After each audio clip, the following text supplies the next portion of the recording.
Hi అండి, నమస్తే. నేను మీ దేవి. వెల్కమ్ టు నాదే క్రియేషన్స్. ఈరోజు వీడియోలో మనం ఈ సీజన్లో వచ్చే లేత చింతాకుతో పచ్చడిని ఎలా ప్రిపేర్ చేసుకోవాలో చూద్దాం. ఈ సీజన్లో ఈ చింతాకు ఎక్కువగా వస్తుంటుంది కదా, దీంట్లో మనం రైస్లోకి అలాగే మినపప్పుతో చేసి ఏ టిఫిన్స్లోకైనా టేస్టీగా పచ్చడిని ప్రిపేర్ చేసుకోవచ్చు.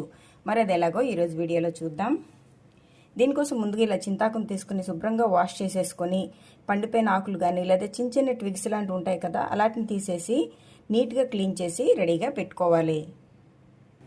ఇప్పుడు స్టవ్ మీద కడాయిలో కొద్దిగా ఆయిల్ హీట్ అయిన తర్వాత 1 టీ స్పూన్ శనగపప్పు అలాగే 1 టీ స్పూన్ మినపప్పుని వేసేసి ఈ పప్పులు ఎర్రగా అయ్యేంత వరకు ఫ్రై చేయండి. ఈ పప్పులు ఇలా కొద్దిగా ఎర్రగా అయిన తర్వాత ఇందులోనే 1/2 టేబుల్ స్పూన్ వరకు ధనియాలు అలాగే కొద్దిగా మెంతులు వేసేసి మరొక నిమిషం ఫ్రై చేసేయండి. ఇప్పుడు ఇందులో 5-6 ఎండుమిర్చిని వేసేసి మరొకసారి ఫ్రై చేసేద్దాం. ఇలా చక్కగా ఇవన్నీ ఫ్రై అయిన తర్వాత దీంట్లో మనం వాష్ చేసి రెడీగా పెట్టుకున్న ఈ చింతాకును వేసేసి మూత ఏమీ పెట్టకుండానే ఒక 2 మినిట్స్ పాటు ఇలా ఫ్రై చేసుకోవాలి. చూడండి, చక్కగా పచ్చివాసన పోయి మంచిగా కలర్ మారింది కదా. ఇప్పుడు స్టవ్ ఆఫ్ చేసేసుకొని దీన్ని కంప్లీట్గా కూల్ అవనివ్వండి.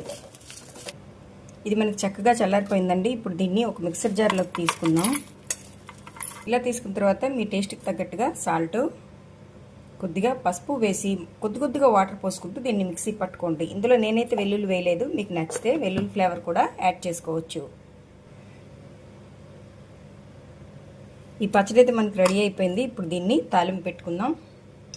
ఇప్పుడు స్టవ్ మీద కడాయిలో 1 టేబుల్ స్పూన్ ఆయిల్ హీట్ అయిన తర్వాత అందులో పోపు దినుసులు యాడ్ చేసుకుందాం. ఆవాలు, మినపప్పు, జీలకర్ర, తుంచి పెట్టుకున్న 2 ఎండుమిర్చి, ఫ్లేవర్ కోసం కొద్దిగా ఇంగువ అలాగే కరివేపాకు, ఇవన్నీ మనకి చక్కగా ఫ్రై అయిపోయాయి. ఇప్పుడు స్టవ్ ఆఫ్ చేసేసుకొని దీన్ని మనం పచ్చడిలో మిక్స్ చేసుకుందాం.